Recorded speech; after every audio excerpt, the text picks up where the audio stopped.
Today I want to talk to you about the database Indiana Memory. The website is www.in.gov/memories. If you look at the Indiana Memory website's page, at the bottom there is a link called About the Indiana Memory Project. If you click on that link, it takes you to a little bit of a description of the database. Indiana Memory is a collaborative effort to provide access to the wealth of primary sources in Indiana libraries, archives, museums, and other cultural institutions. It is a gateway to Indiana's history and culture found in digitized books, manuscripts, photographs, newspapers, maps, and other media. Essentially, Indiana Memory is a database for historical media located within Indiana. This website is useful because it gives the user access to historical collections of media held by various Indiana institutions. Instead of searching each one individually, you can find what you're looking for with the click of a mouse. So now that we've looked at that and learned a little bit about Indiana Memory, let's go back to the main page. If you want to search for a topic, there are a few different ways you can do so. The first is the search by topic function, which is right here. Here you can search by a few different major topics like agriculture, architecture, business, environment, military, government, transportation, daily life, and education. You can also search by keyword here. A nice thing also the Indiana Memory allows you to do is look at the collections list. This provides you with a list of all the different databases and collections that they use to compile their information.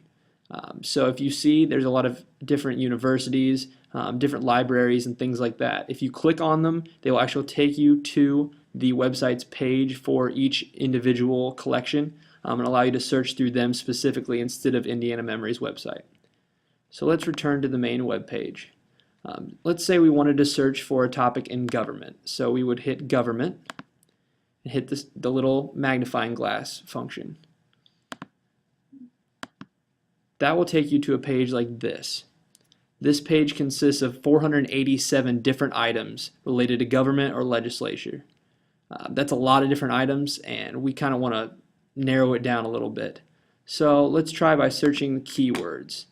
Let's type in President Andrew Johnson and click search. When we click search, it pulls up these results. It's 553 items related to President Andrew Johnson. So still quite a few items, maybe too many for what we're looking for. So let's try to get a little bit more specific. They do have an advanced search function. So if we click the advanced search function, it takes us to a page like this. This advanced search is made up of 3 separate functions. There's the across all fields function, the selected fields function, and the by proximity fields function. So each one has its own little quirk. Across all fields is kind of basic compared to the rest of them, where you just fill in these blanks and no real customization allowed. The selected fields function is a little bit better, where you can add and subtract as many fields as you want and customize them between the title or the subject or the description or numerous different search parameters. So that's that. And then the by proximity function allows you to look for specific words within relationship to each other. So we could type in president into this function and then say we wanted it within 3 words of Johnson, and then we could search in a specific area or just all, and that would essentially narrow it down so you would be looking at just documents or related files that had President and Johnson within 3 words of each other. So for our purposes, let's try selected fields. We're going to use this, change it to any of these words, and type in inauguration because we want to get a little bit more specific with what we're looking for. So inauguration, and we want it to be somewhere in the subject. Then another one we can use is the exact phrase. So with the exact phrase, we can look up Andrew Johnson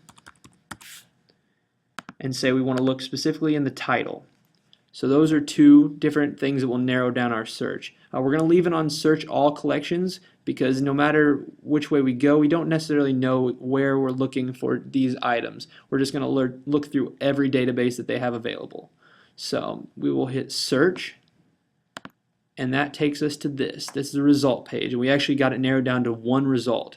That result is a newspaper article accusing President Andrew Johnson of drunkenness at his inaugural ceremony. So if we want to look at that one document, we can click this link right here. That link will take us to the actual Ball State's digital media repository. So Ball State is the one that possesses this document, or at least owns ownership or has ownership of this document. So we can look at the actual document itself, which they have a picture of right here, and then they have all the details surrounding it down through here.